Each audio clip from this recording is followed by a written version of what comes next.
Chief Experience Officer at Nuvance Health. I'm responsible for improving the care of patients and removing friction, pain points, and barriers to patients staying well, healthy, and receiving care in the mode, manner, and means they as individuals desire. In my capacity, I get to work closely with caregivers, with patients, with families every day. And I can tell you that the story we're going to share today is a special one. Throughout this pandemic, hospitals, colleagues have had to constantly adapt to no shortage of challenges, including what we've learned about this novel coronavirus. In some ways, the most challenging aspects have been in how we provide care to patients who are most sick in our ICUs and unable to be with their family members. And of course, from those family members that are unable to be with their loved ones. Today, I am exceptionally proud to introduce an amazing patient, his family, and some of the nursing staff, and Happy Nurses Week, by the way, to those that provided care for him. First, let's make some introductions. Our patient and his family, George Aiello, night shift radiology technologist from one of our own Nuvance Hospital's Norwalk Hospital. George, hello and welcome. It is so good to see you. Thank you. Michelle, your daughter has sent me text images of you looking better and better, and this has just brought me joy throughout the year. So I'm just so pleased to have you here today. You. And George, your wife, Kathy Aiello, welcome. Thank you so much for joining. Gosh, the last time we spoke or met, you yourself were quarantined in your house when George was receiving care. So that looking great. Thank you so much for joining today. And Michelle joining us from Indiana. And Michelle, I'm so appreciative of you being here to really pull this story together. As a nurse yourself, Happy Nurses Week. Thank you. I don't think I'll ever forget the moment where I was when you first called me and we first chatted. Michelle, that morning, we were looking as a system, we were looking at the number of nurses out sick, the number of beds available, the number of ventilators, and looking at this ominous red line of really how many patients we could take care of before we hit this breaking point. And Michelle, when you called that morning, I was standing in this office, facing my wall, and just really mesmerized at all the pieces coming together, as a system, and then more importantly for care of your father.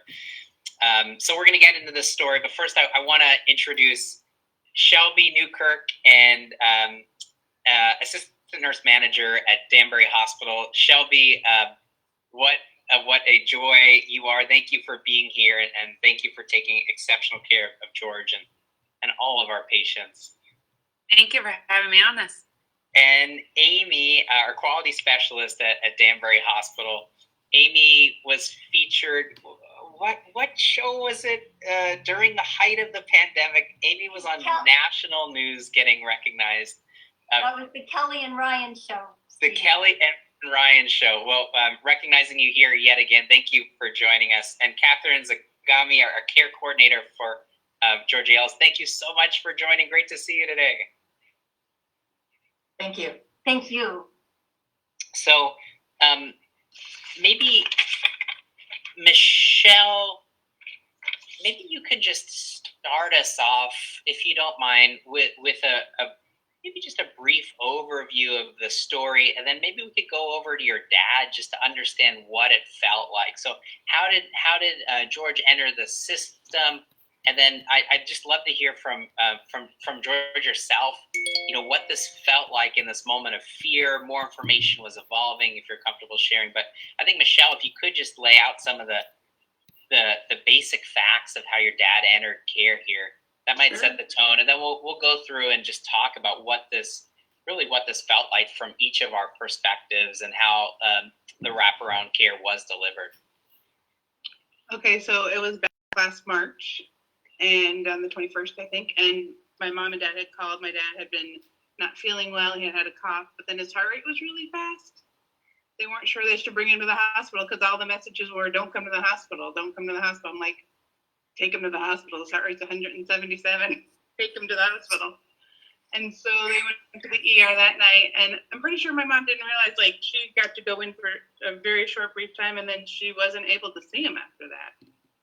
And he was seen in the emergency room at Danbury Hospital because they live in Bethel. And he had a chest CT that night, and they saw the ground glass opacities, which is a hallmark sign of COVID. So I knew that he probably had COVID then. Got admitted to the hospital. His first test was negative. You know, it was so hard back then because he's in this room. The nurse was, I'm a nurse, afraid to go in. He's getting sicker. At that point, Catherine was his case manager, and she was a connection for me.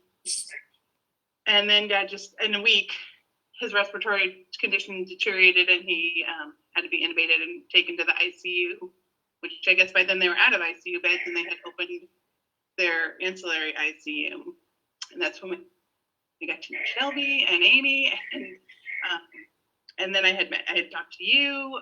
I mean, being so far away in Indiana and advocating as a nurse for my dad, you know, normally you'd be able to go to the hospital and know what's going on and see what's going on. It was difficult. And I mean, what a challenging and fearful moment. And you know, thank God, George, Mr. Aiello, you came in to receive care. When you were in the emergency department, do you remember what was going through your mind as you just started to receive care? It's just such a vulnerable and scary moment. I really don't remember very much. I don't remember nothing in the ICU. The only thing I remember is leaving. And I don't think any of us will ever forget your leaving. I think I personally cried through at least 2 masks.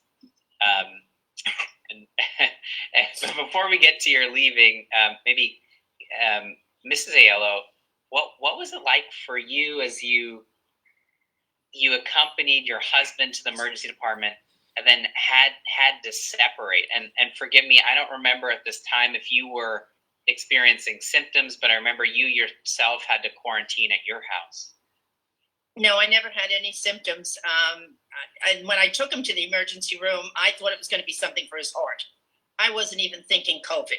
I figured, you know, they'd do something, maybe another stent, because he's had a few of those, and he'd come home. And then when we got the positive on the COVID, you know, and you couldn't get tested back then. So all my doctor said was I needed to stay home for 2 weeks. And if I just, you know, got any symptoms, then call.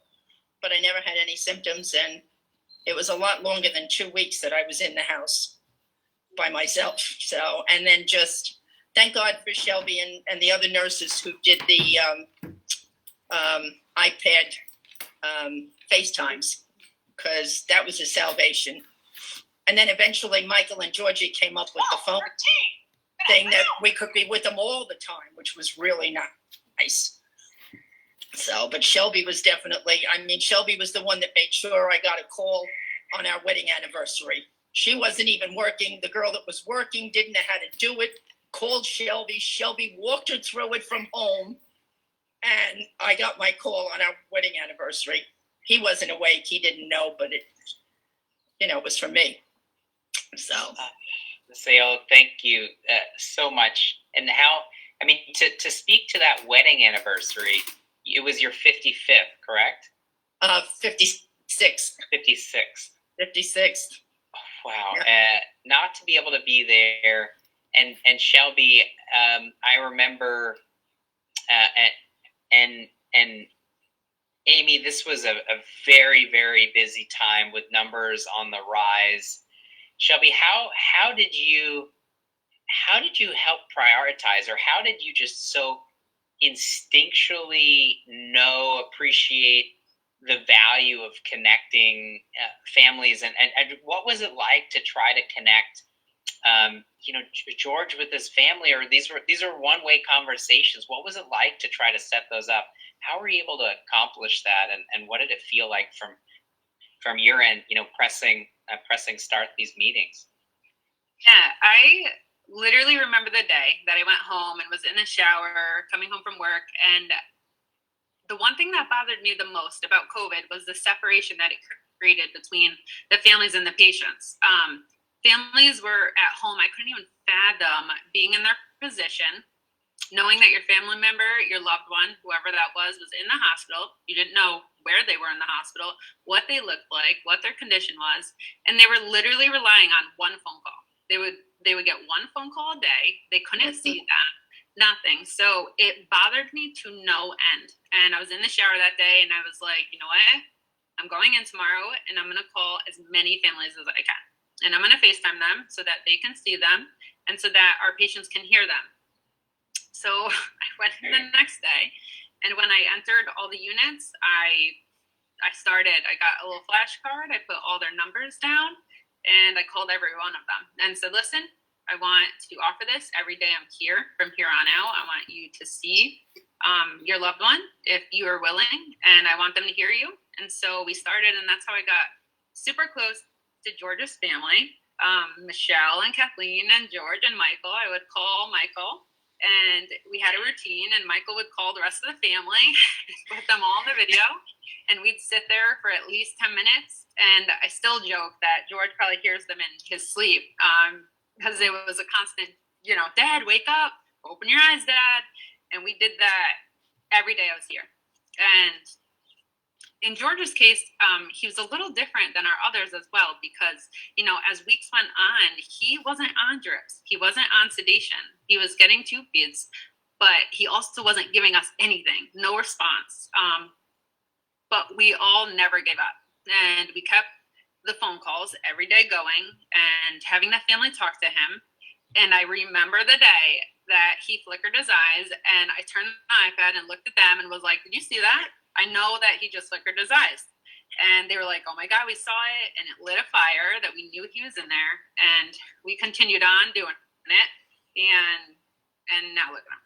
So it was a priority amongst all the care that, that is as much of a priority as the physical care, as all of the medical that you can give. I thought it was important to not let these patients get into a place that they didn't think they were coming out of. That unit was a scary unit. And a lot of these guys who went into that unit saw the unit going in, which I can't even imagine that either, because it was an open unit of beds lined up of all of them in the same position from the same virus. So that's kind of how that all began and my mission. And it got to the point where I could literally FaceTime them without any heads up, and they would pick up my call. So I grew close to a lot of people. It just felt like you were Steve. a lifeline. Yes, Ms. Aiello, tell us what this felt like. The other thing that Shelby did too was she had us send pictures to her phone, because at that time there was no other way. She printed them and hung them around for George to see. So that was another thing that she did. I love that. And your youngest son, Michael, in configuring, an iPhone plus a headset plus I forget what they call them, the GoPro mounted. I just loved the creativity and the dedication to set this phone up on the bed rail and to make sure, Mrs. Aiello, you had the opportunity to talk to your husband without Shelby, without anyone there. And this inspired so many departments, so many critical care colleagues from across our network, and generous donors from across our community and from our region to make sure that our patients didn't want for an iPad, that connectivity we have that now, and I'm just so impressed and appreciative, and it stands to show that when we ask and we listen, our patients, our customers, our families know the solutions, know the answers, and you guys are really the living, breathing examples of that. Amy, tell us a little bit about your interaction with the family, because you had such a unique role in this. And then Catherine, I want to better understand your role too, and your encounters. Amy, tell us first, like what was this assignment like, and how did you first encounter the family? Thank you, Steve, and thank you, everybody. And it's such an honor to see you, Mr. Aiello, and Michelle, and George Jr. You were there in the very beginning, and Mrs. Aiello, honestly, Shelby, of course. It's such an honor to see you all today, and I've got tears welled up in my eyes. I would just like to start by saying we have both been vaccinated. Catherine had some technical difficulties, so she came to my office, but we are both double vaccinated, and we're greater than 2 weeks post. So that's why we're not wearing masks. So please, everybody watching, know we promote our masks, but just for this, they're off. So my background is critical care, but I've been doing administrative work for the past 9 years. When COVID started, it was such a scary time, obviously, for everybody across the world, right? It was, I'll never forget the date of March 6th when we started our journey here on the Danbury campus. We immediately went into, disaster mode. We had incident command center, and every day we were assessing and reassessing how to handle this. So in my role in quality, we kept changing roles. I started with the incident command center and doing the community hotline of helping our community with frequently asked questions, what to do. Everybody was scared. Then one of my roles, I shifted to the clinical liaison team, because our providers were out straight. Even that one call a day, believe it or not, even that one call a day was overwhelming, because families had questions and everybody just needed to have that information. Steve, I remember one day you walked by my office and I said, I am your lifeline. You call me if you need anything. So what I would do is I would do a daily round with the provider, and I would have my 22 patients or whatever the unit had at that moment. And I would support the physicians in calling the families. So my first encounter with the Aiello family was as the liaison and calling them and trying to update with clinical information. And of course, Michelle is a nurse, so she understood very, very well. And Michael is an EMT. So they had a lot of questions, just very pertinent, because they really understood what was going on. Then we started to explode in terms of numbers, right, Shelby? You know so well. We have one ICU typically that holds 22 patients, and we expanded to 5 ICUs. So we converted our PACU, so our recovery area, over to an ICU. We converted over at dialysis to an ICU. We converted our step-down unit to an ICU. So what happens? We needed staff, right? I mean, people were working overtime. It was an incredible, everybody jumped in. I'm telling you, it was a beautiful, beautiful feeling. But they were literally running out of nurses. So they asked for anybody who did have critical care experience if we would jump back in. And of course, right? That's why we went into nursing. Were we a little afraid? Yes. For me, it had been 9 years. But we had a great clinical support team, Shelby, Deb Baylor, Laura Dickens. They did just-in-time education for all of us who jumped back in. So a lot of our PACU staff, et cetera. So then I started working again as an ICU nurse, and it hadn't been It's been years. So, Mr. Aiello, and let me tell you guys, it does come back. It does come back. So the equipment's changed, but we all know how to care for our patients. So Mr. Aiello, you were one of my, every day that I worked in ICU, I would have you with my colleague, Ruth Peeler, who was another out of the, bedside for years. So Shelby was so gracious to, tag us together, because together we've been okay. Anyway, Mr. Aiello and Michael and Mrs. Aiello and Michelle and George, it was such a blessing to see you as a family. Seriously, the bond and the love, so evident. Yes, they hooked up the contraption on the bed, and it was interesting as a caregiver to all of a sudden hear, "Dad," you were like, "Whoa, where's that coming from?" It was very unique for us as caregivers to have this, but it was so wonderful to have you included in morning care and changing, it was beautiful and wonderful. And yes, as Shelby was saying, we were very afraid that George, Mr. Aiello, that you weren't going to come back, because it had weeks off any sedation, and there was nothing. And then yes, it was that one day, and it was actually the day before I went on the Kelly and Ryan show that I saw my first, little movement. And so I don't know if any of you saw that, but that was the story I was referring to. And that was such a moment. And, it was absolutely just beautiful. And thank you for how strong you are, and thank you for being the wonderful family you are.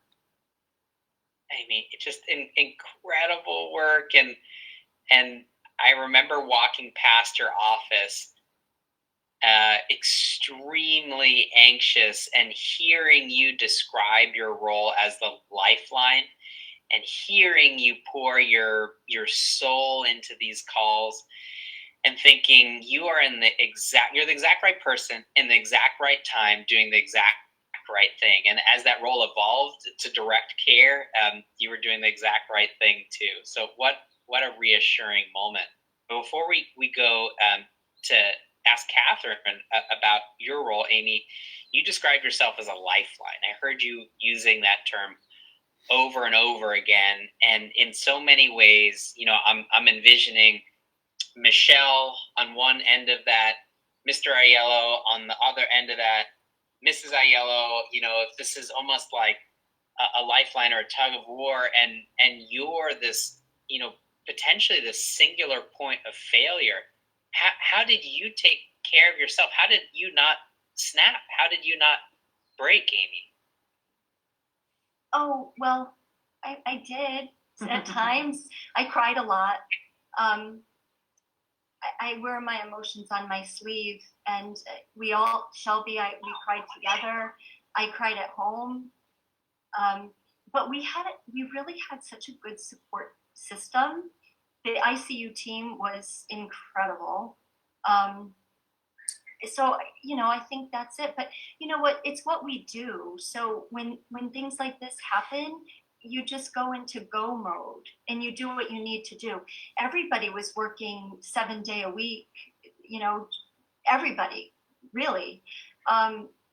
Whatever our role was, we were taking it home with us, bringing the computers home, making the phone calls from home. And that was that. That's what we went into healthcare for. And so that's, and it was the support of all of our colleagues and our loved ones. Mm-hmm. And Catherine, tell us, amazing. Tell us how did you come into this story? Tell us your role and your piece of delivering care to the Aiello's family. Well, originally I was working on the COVID floor, and normally my job is to discharge planning. we call and we interview the patient, find out about them. And I read a little bit about Mr. Aiello. It's very nice to see you, Mr. Aiello. I've never met you in person. I saw you at the clap out, and I spoke to you on the phone. I don't know if you remember, but I had called into your room, and you were coughing a lot, and you were, needing you had a big requirement for a lot of oxygen at that time. And that's how Michelle came into my world. Michelle would call, and she was a nurse. So again, it was very easy to, explain anything to her. She knew a lot. It was great. And I was there when you first went to ICU. I remember Michelle calling me. It was not a good day. Yeah. And I had my scapular on. I think I still have one on.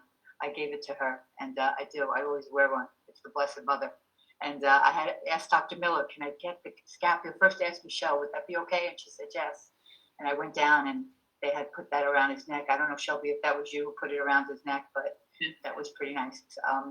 Because it was such a chaotic world at that time. It was just so scary for everyone. And I agree, the families, it was tough. But I did have the pleasure to meet Michelle and Mrs. Aiello outside of ICU. And I went in, and I think I shared one of my scapulars with Yes. Mrs. Aiello. And I wore it every day until he left Gaylord, and it was falling apart. Till he left Gaylord, it was on every day. Yes, I absolutely love Blessed Mother. And I really feel, Mr. Aiello, that she was with you. I really do. I have gotten updates from Michelle all the time, for months and months and months, going through Gaylord, you're having trouble with your hands and your feet. They were taping your hands at one time. And then Gaylord, that's just, that's part of my job. I help people get into places like Gaylord, and there's so many miracles of people who come out of Gaylord, and you were absolutely one of the top ones of a miracle coming out of there.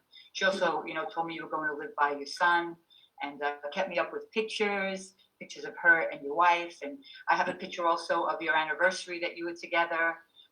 It's such a beautiful story in such a chaotic world and such a scary world. And as fearful as everything is, the love that's shining with this whole family was just amazing. I mean, the love Michelle has for you, Mr. Aiello, and your wife. And it was just, I was so glad to be part of it. And just, even though it was a minute part, I'm just so glad I'm here on the screen. Thank you so very much. Thank you. Catherine, we really appreciate this. And as we think back to some of the critical transitions in Mr. Aiello's care, I mean, Mrs. Aiello, do you remember that moment on the Zoom? And if so, what was it like when you started to see your husband respond with his eyes? What did that feel like, or what was going through your head and your heart at those moments, and how did your view of care change? Oh, once he opened his eyes, it was trying to get him to, keep them open and then respond more. And that took a long time. His eyes were open for a long time before he finally, and he still wasn't responding a whole lot even when he left Danbury. I think he says he remembers that day, but he still had a long, long way to go. The first couple of window visits at Gaylord, I walked away from there crying my eyes out, because it wasn't George sitting in that wheelchair at that point. And he's just come so far since then. It's absolutely amazing. But Incredible. And you were able to be there. Michelle, you yourself were coming down with symptoms, if I remember, when your dad was being discharged. I think it was me. I was trying to hold my phone to FaceTime you as your dad was being discharged from the hospital. I forget if that was me, but Michelle, you were there remotely to watch your dad get discharged. What did that feel like? Describe the scene? And you were so far away, and I know you wanted so much to be there in person. I did want to be there, but I was having symptoms, so I wasn't going to travel. And so, I mean, obviously with COVID, the one benefit has been how well technology has advanced. So seeing everybody lined up, I saw Shelby and Amy and Catherine. I saw, I can't think of Dad's boss, that he came from Norwalk and he was there. I know the CEO had come by and saw my mom.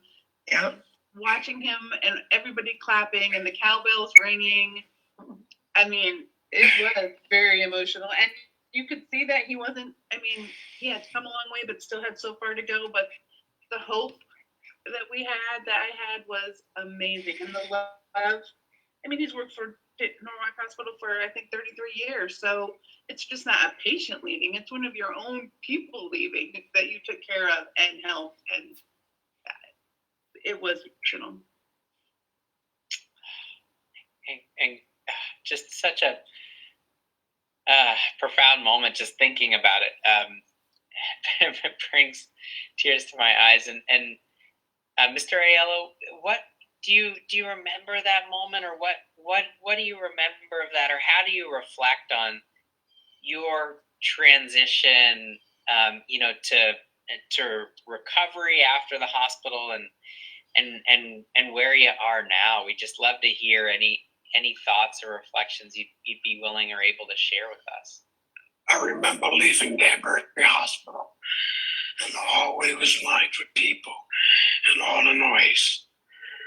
And when I got to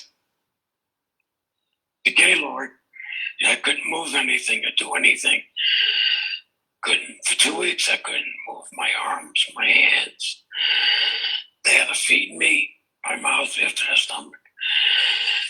I didn't wake up there for like 2 weeks. I had some great therapists there. I had them from day one, and I told them I was walking out of there when time came. And I did walk out of there. I still don't have full use of my hands. I can't make a fist. I had to have an operation from being on a vent on my voice box and my trachea because it was narrowing. So I talk like the Godfather. But at least I can talk. And I'm down getting therapy in my hands. I go to hand therapy 2 hours a week. I go to water therapy 2 hours a week. And physical therapy. Water therapy is the best thing. They got an 80-degree pool and a 90-degree pool. You go in a cold pool for a half hour. You go in the other pool and relax for a half hour. And they stretch you in the hot pool. I can walk by myself. On my long walks, I take a rollator. But I don't use anything in the house. I hope to drive in a couple of weeks. I have had some practice driving in the parking lot. But I still got to get cleared for driving. And how aggressive are you going to be with that horn when you get back behind the wheel? That's what I'm not. Listen, not aggressive. Lived in Puerto Rico for a couple of years, and that's what they do down there is blow the horn. Well, I could say you persevere, so you will be tenacious in traffic, and I will. What a story of resilience and family coming together. And for those that are with us via Facebook Live, please feel free to submit any questions you have for any one of us today here. I wonder, and was just so moved when Michelle called me very early on in your hospitalization to say, I need your help. I'm advocating on behalf of my dad. I'm just worried it took a long time to get his respond to his call light, and I want to make sure he gets the best care possible. And it's always a tough place and a tough moment to be a patient advocate, especially afar, especially being in the healthcare field, and especially during COVID. And Michelle, I was just so grateful to hear your voice and your advocacy.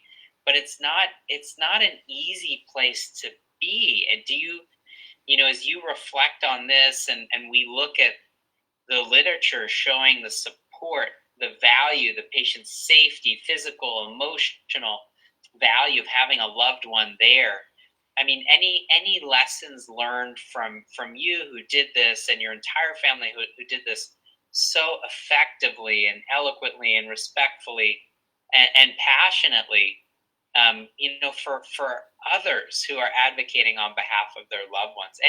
Any thoughts or reflections? Just because you did it just so well. Well, I do think it makes it easier being in healthcare because you know the right things to say, and when you don't hit a roadblock, then you keep asking.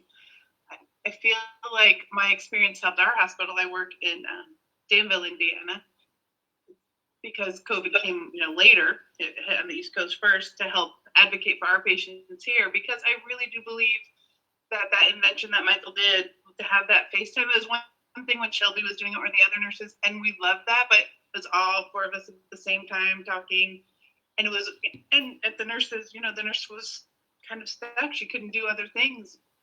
And when we could just talk to them anytime, I just truly in my heart believe patients can hear no matter what their status is. And I knew he wasn't on an AGIPS and not responding. But I feel like that gives them hope that their family hasn't abandoned them, because I feel like with COVID, people probably do feel abandoned by their family. They don't know what's going on. It's loud, it's noisy in ICUs and ERs, they're busy. And I think that even if it couldn't be in person, that we had that, we could see him and he could see us when his eyes finally did open, and he could hear our voice. And I think that is huge for patient healing. There's no doubt in my mind. I've said many times that I think the turnaround actually started when we put that phone in the room, when each of us could be on separately talking to him at different times. Just like she said, the four of us together, everybody was trying to say something at the same time. So it must have been, that could have been very confusing to him. But the individual thing, and really, I do believe that that's about when the turnaround started. That's when he started to really come to, is when we had that phone on the side of the bed. And Mrs. Aiello, did you ever just fear or feel, frustration that, if you triggered the right memory, if you talked to him more, there were so many days where you got no response, or the response was just delayed. What was going through your head at those moments, and how did you care for yourself? I just kept trying with him. That was the most important thing, was talking to him, just telling him about things that were going on, that kind of thing. Myself, actually, it was phone calls from family and friends. I spent a lot of time on the phone with people. The people from the hospital, the chaplains from the hospital, would call every week or so, just to see how I was doing. One day I got a Ben's Bells from the hospital with a letter. I did just made my day that day to get, because that's been a big thing around here in this area, those Ben's Bells. And I had never actually seen them close up, and to actually have one come in the mail, that was great. I thought the hospital was very, very supportive, very supportive. So. And Shelby, anything to add from your perspective? Just because this was such a long journey, I feel like you really became part of the CARE family and really experienced, some of the highest highs and the lowest lows. And this is still, as Mr. Aiello describes his ongoing therapy, it's still a journey. How did you take a moment to take care of yourself, and how are you still taking such great care of hopefully yourself, but certainly I know it and I see it of our patients? Yeah, like everyone said, it was a long journey, and as George says, he still has things and goals that he wants to do, and we all are kind of in this boat where we went through an experience that has changed us forever. We will never practice the same. We will never have the same outlook on everything that we do. I do feel it made all of us, and I'm sure Michelle can agree, a better nurse at the end of the day. But you're never going to forget those experiences either. It, like you said too, hit us so quickly in such a high volume. And although we were watching around the world what was happening, we knew it would come to us. I don't think we realized how quickly, and especially being the first hospital in Connecticut to get the first patient, and then the volume that was going to come in after that was just incredible. George was that first patient, one of them going into ASU, our first open unit, and then in 24 to 48 hours we fill it, and then we're looking for our next space. So it changed everything we knew. And even like you were talking about with caring for the patients and Michelle advocating, it was against everything we knew. We're used to going in the rooms right when they're calling. We're used to constantly wanting them to see our face. And now, COVID tells us, well, don't go in the rooms. Don't stay in those rooms. Talk to them on the phone if you can. It just was a surreal experience. We all got through it together. I think something that will stick with me forever is the bonds that I created with all of these families and patients. I can tell you, hands down, I will never forget the names of our patients and our families. I do think of them often. They're always crossing my mind. And I love that Michelle sends me updates, and a bunch of families will send me updates, and I love hearing from them. I love hearing the patients. I just want to stay connected to them forever because I feel like they're just a piece of me now. Talking to them every day. And then, we have the stories like George, and then we have the other spectrum where I did it every day, and those people unfortunately didn't have the circumstances like George. And those families I think about all the time, and those conversations I will never forget on the FaceTimes, because at that time they're literally saying bye on FaceTimes. So all of that creates who we are today. And I think as much of a horrible thing COVID is, and I don't wish it upon anyone to go through it, to be in healthcare for it, we were meant for it. And everybody stepped up to the plate and did exactly what they needed to do. It was our calling. And I'm proud of every single person who was a part of it. And I think we all, are better people from it. I think you're right, Shelby. I think we were and are meant for this. And just a note that some of our viewers shared with us on Facebook Live, very inspiring testimony to what love and care can do for the healing process. And another thought was just, it truly takes a village, a beautiful and inspiring story. And if I could, I'd just like to ask everyone perhaps one last question. And Mr. Aiello, I'll give you the last word here. You certainly deserve it. But Shelby, perhaps while you still have the floor, what gives you hope now? What gives you hope after enduring this? This is 14, 15 months in. What gives you hope about what's next? I actually was just saying this past weekend, that it felt so good to be vaccinated, to be around people who are vaccinated, your closest family and friends. And just, we were at one of my best friend's houses, and our boys were celebrating a birthday together, and we all were running around outside. And the feeling, I was just taking it in, because we're human beings and we're meant to be together.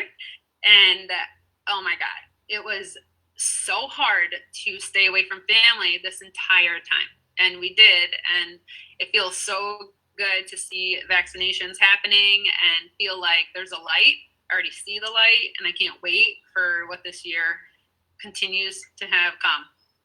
What a beautiful image that was just impossible to see. Kids blowing out candles on a birthday cake. That's it's so exciting. Thank you, Shelby. Michelle, you're fighting the good fight. You're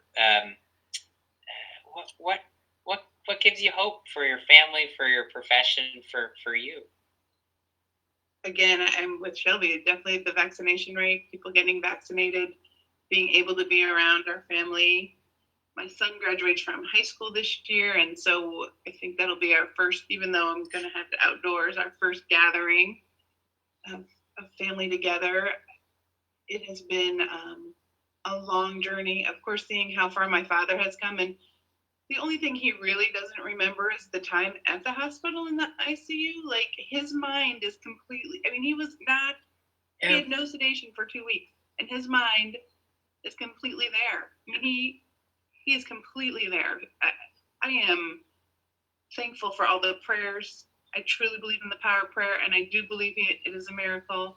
And I am thankful that he went to Danbury Hospital and the care he got, and then obviously at Gaylord as well.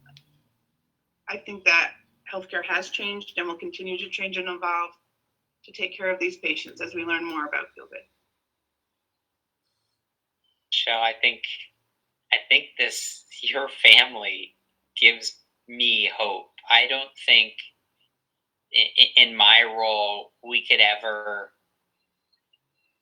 view family member participation and activism and partnership in the same way. I think this chapter really rewrites the vision and the practice of how critical family members are. And your story, your love, really gives me hope. Mrs. Aiello, what gives you hope? Just seeing how he has improved and, hoping that it continues. And the one thing that I do remember doing the day he left Danbury Hospital, I posted a picture and the caption on it was this is the care he received, but also the power of prayer. Because but we had people from everywhere praying for him. So, I definitely believe that power of prayer, along with the wonderful care he got at Danbury, work together.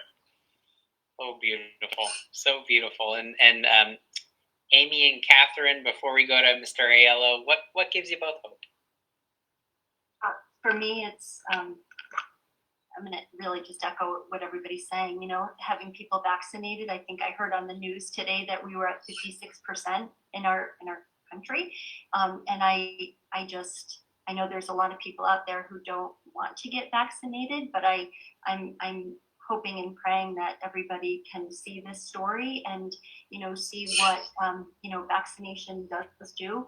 What gives me hope for our particular team here at Danbury is what we've learned through this, how we started with our treatments is so different from, we still do have patients come in with COVID.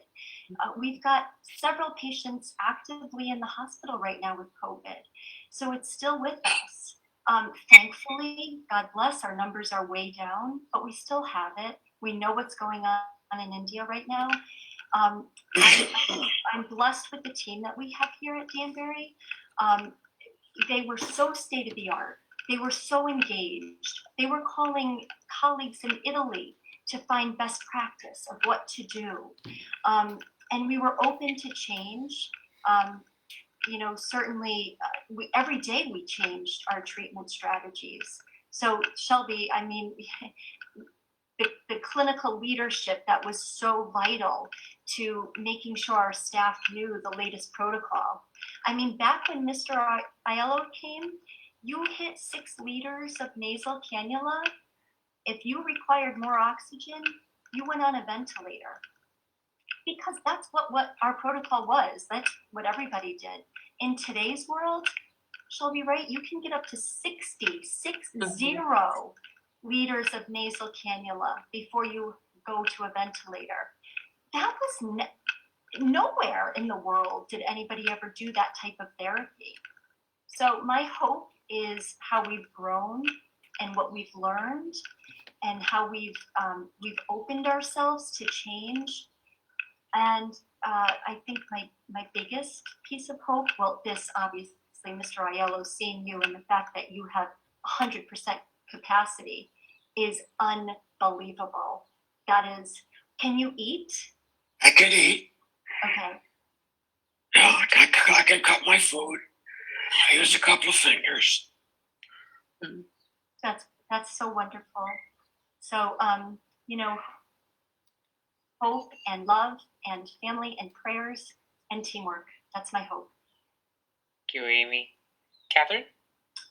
So hope to me is like all of us being here right now and not giving up the faith and remembering how blessed we are, even through all that we have gone through. We are so very blessed. You know, we need to believe in, a power greater than ourselves and just one foot in front of the other. Thank you. I'm so glad I was here today, Mr. Aiello. It's so nice to see you. Thank you. And Mr. Aiello, before we give you the last word on hope here, I remember when you were having just a really bad day. You know, Shelby, you were just talking about eating, and Shelby was saying that when you guys barbecue or when you're baking potatoes, you just grab them right out of the oven with your bare hands. And I remember in that one moment, well, I think you had such a community worried about you. Just that one fact gave me hope. But now, as you reflect on all of this and the care team wrapped around you, Mr. Aiello, what are you hopeful for?